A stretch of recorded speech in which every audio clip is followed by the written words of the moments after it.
Hey friends, this is Olgo and welcome back to my channel. Are you ready to see some great content that you haven't subscribed to?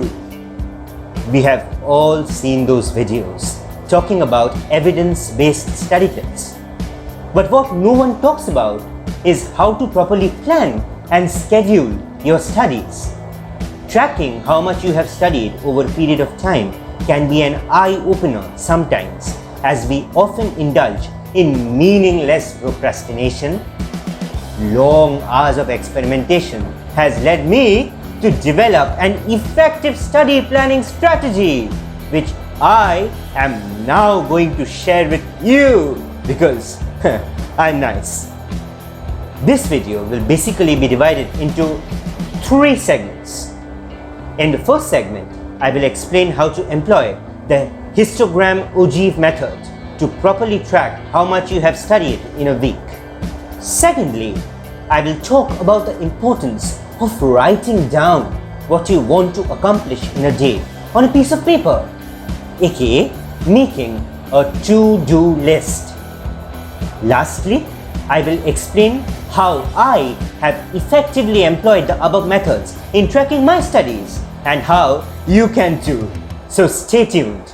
Give this video a thumbs up because you already know that this is going to be good. Let's start the histogram ogive method. In this method, we basically draw a graph. How can a graph be useful in showing us how much we have studied? Let me tell you. Every new week, open a new blank page on your study planner. Orient your planner in landscape mode and you are good to go. For this, you will require pens of various ink colors. Draw 2 axes, mark the y-axis as the number of hours studied.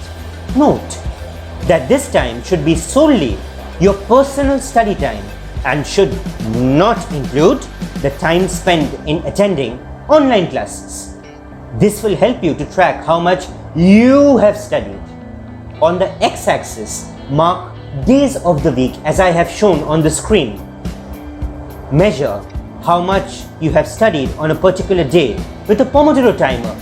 Taking the time on the y-axis, draw a line parallel to the x-axis and then join the end point of the horizontal line with the particular day of the week for which you have recorded the time.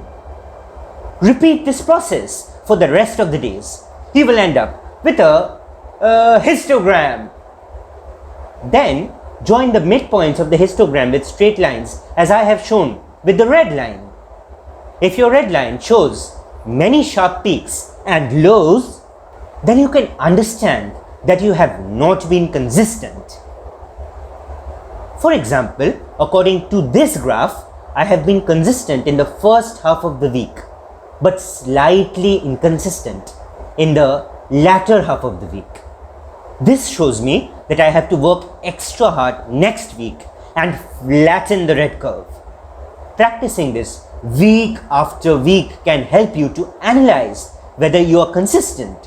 If your red curve is not too steep, then you are fine. But definitely do not study for as little as 1 hour daily to maintain a flat red line curve.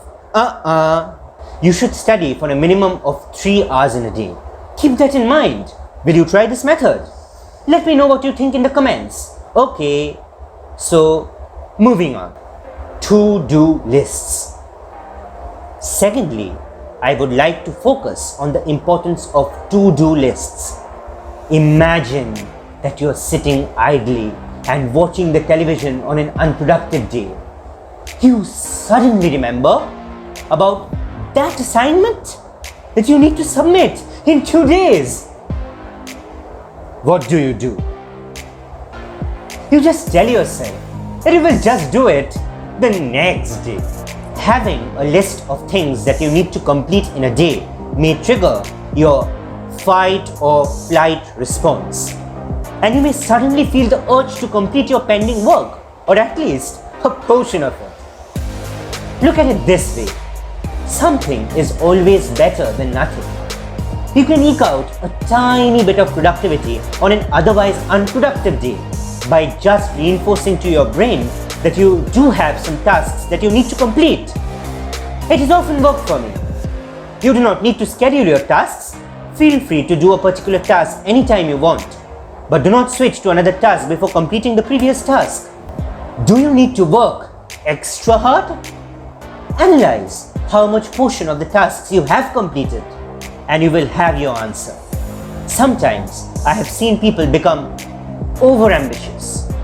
You are the best judge of your abilities.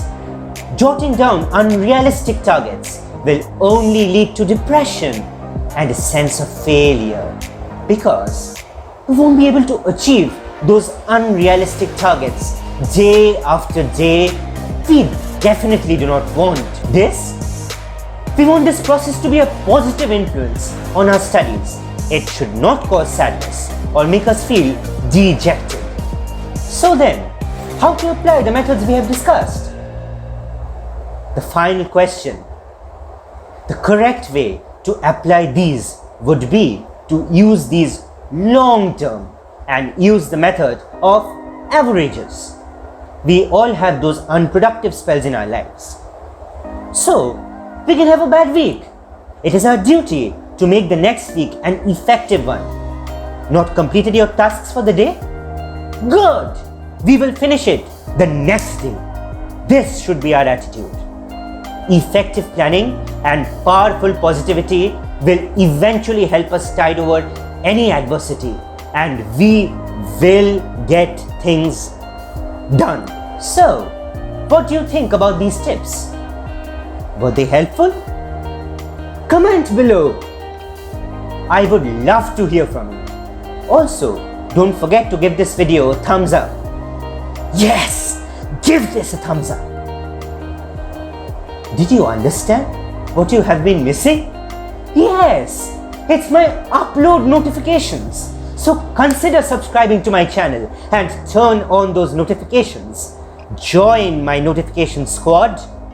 Check out my other video about evidence-based study tips, some study vlogs, or maybe a stationery related video if you're into that sort of thing. Okay, bye. Hope to see you again next week.